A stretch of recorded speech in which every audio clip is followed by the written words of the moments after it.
to pick up. We're in our series on Luke, and what we're looking at is the different ways that God breaks into our lives, and oftentimes it's into the lives of the people that we would least expect.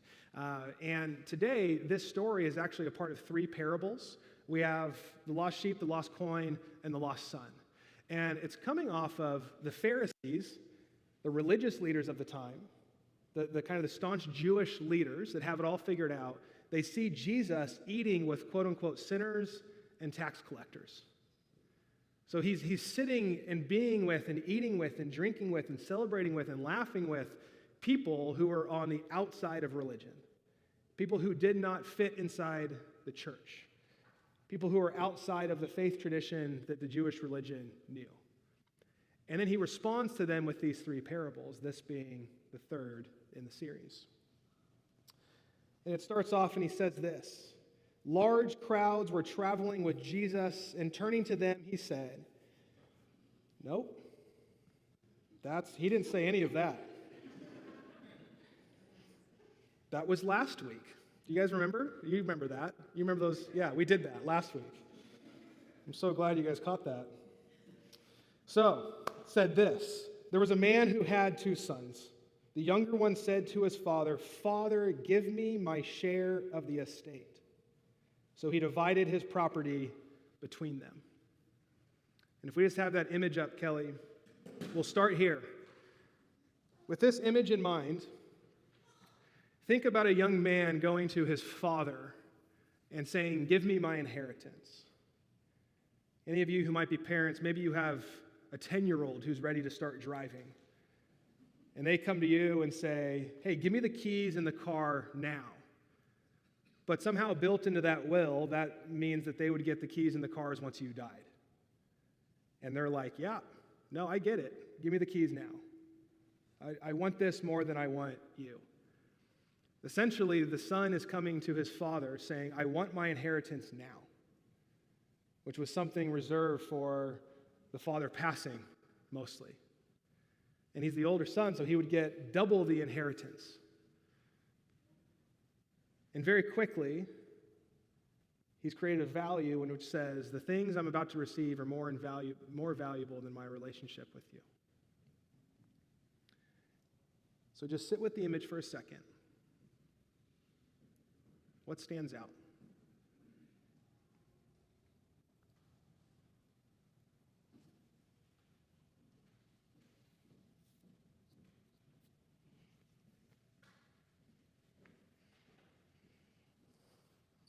The one thing that's standing out to you.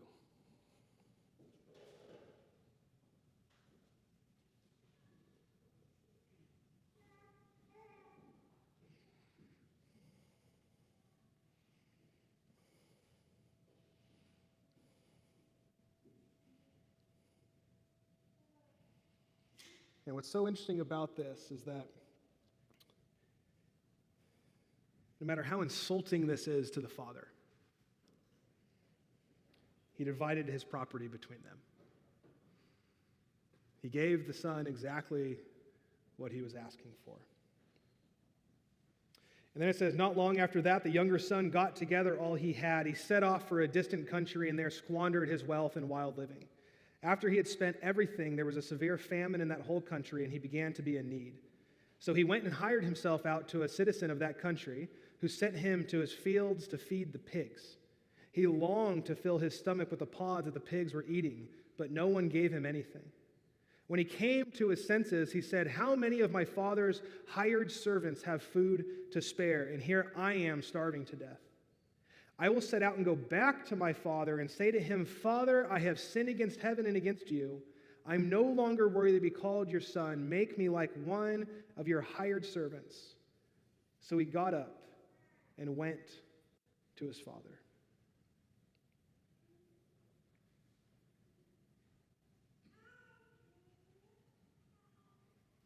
Continue to sit with the image. What's standing out to you? What's being highlighted? And I want you to think about the lines that you draw in relationships.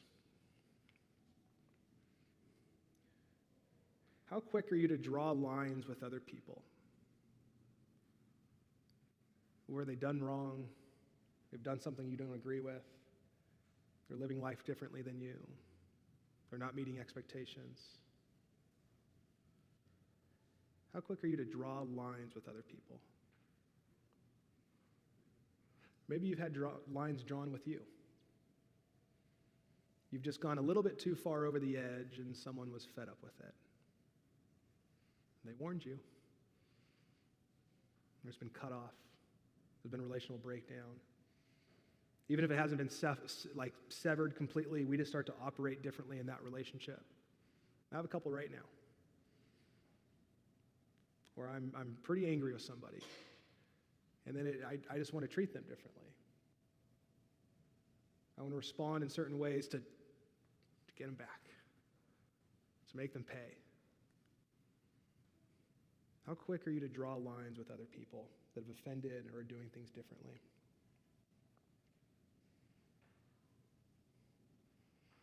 I love this son starting to prepare his speech. As he starts to come back and he's getting ready for the wrath that is going to come down on him. He's trying to figure out, how can I come back into this to come back into the family? I know what I've done is wrong. My dad is going to be so mad. I can't believe I've done this. I need to figure out how he's going to take me back, how he's going to receive me.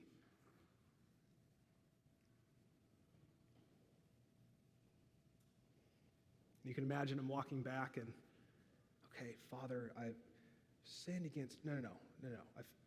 Okay, Father.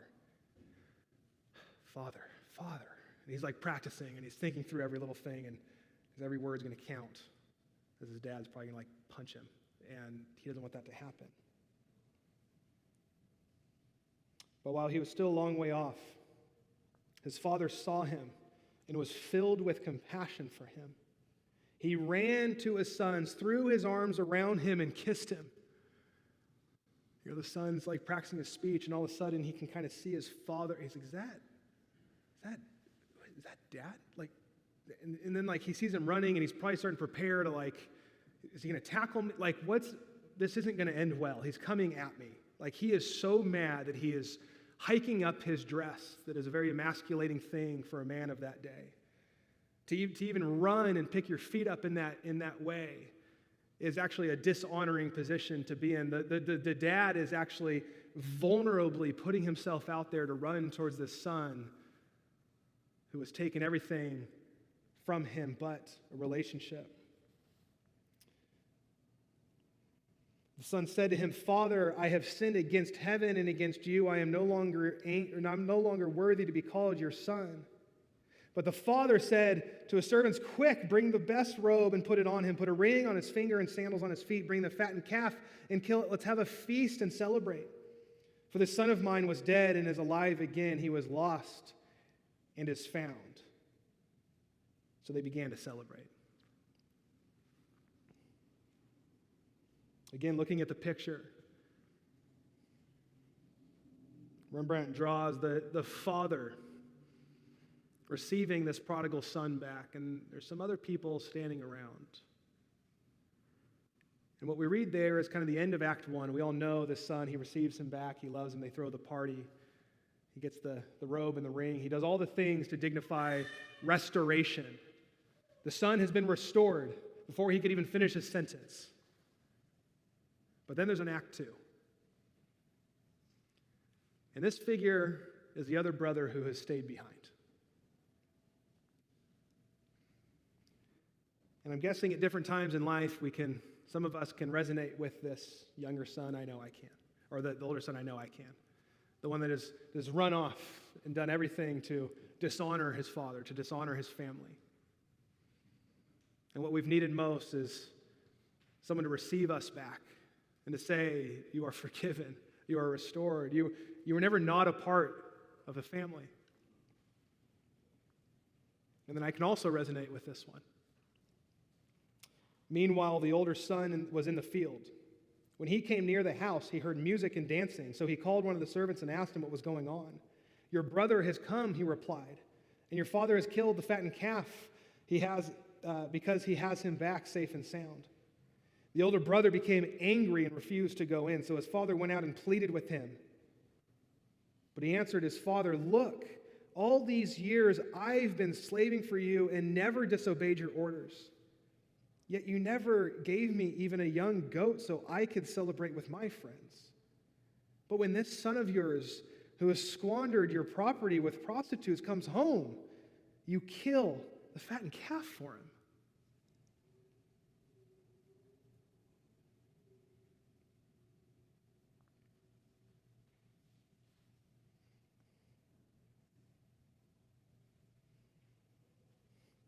Again, I go back to what lines have you drawn with people?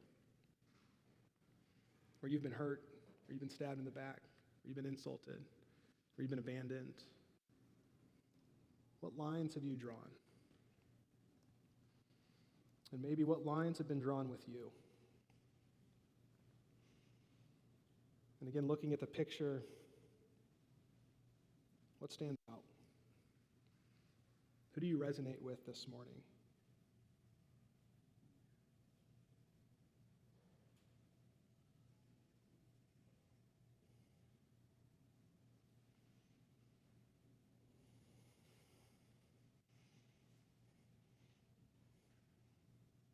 I think for me, it's the eyes of the Father.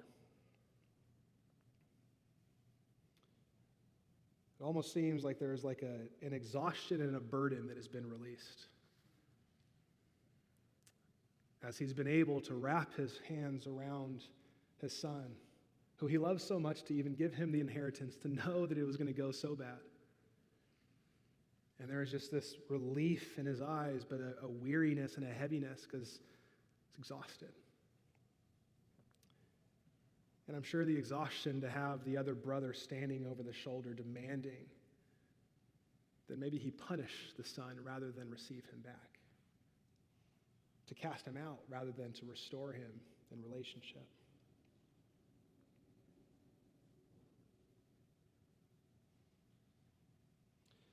And then the father says to the brother who stayed back, "My son," the father said, "you are always with me, and everything I have is yours. But we had to celebrate and be glad, because this brother of yours was dead and is alive again. He was lost and is found."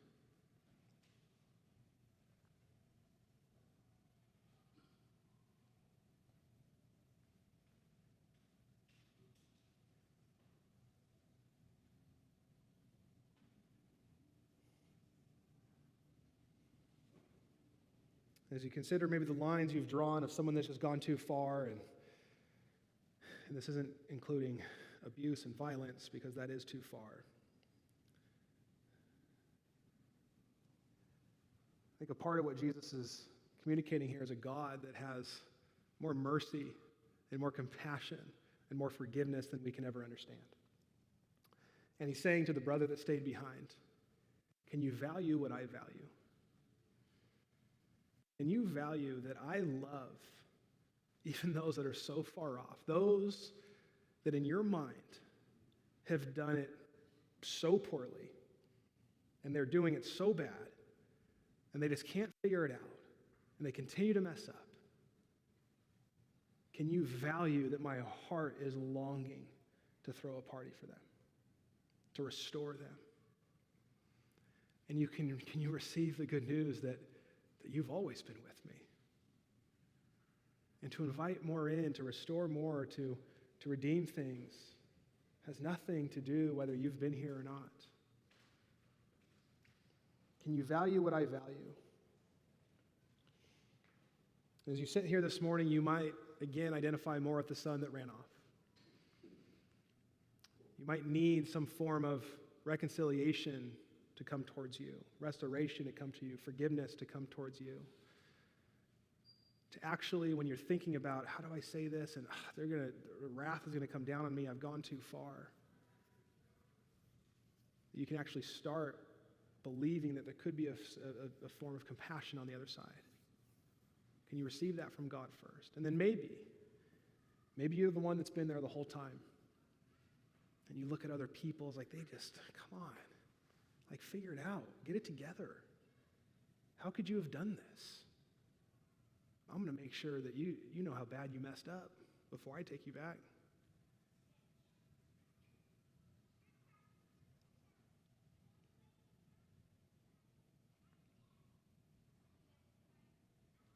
Maybe we need to be the ones to hear that we've also been invited by that same compassion.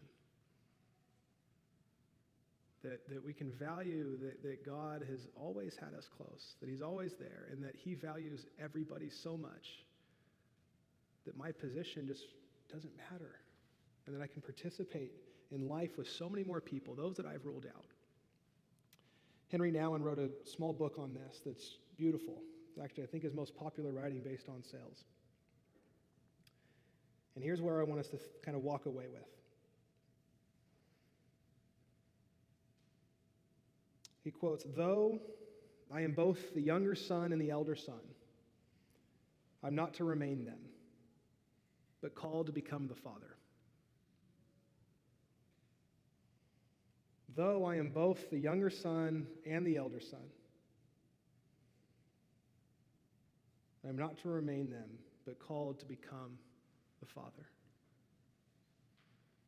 So as sons and daughters of God, to be made again over and over in the image of the Father is to become a person of mercy, of compassion, of forgiveness, of grace. That we step into the most vulnerable positions that others will be like, "What are you doing? Why would you hike up your robe and run? How embarrassing is that? You're just gonna lay down and let him walk all over you? What are you thinking? You got it correct. They need to pay for what they've done." Though I'm both the younger son and the elder son, I am not to remain them, but called to become the father.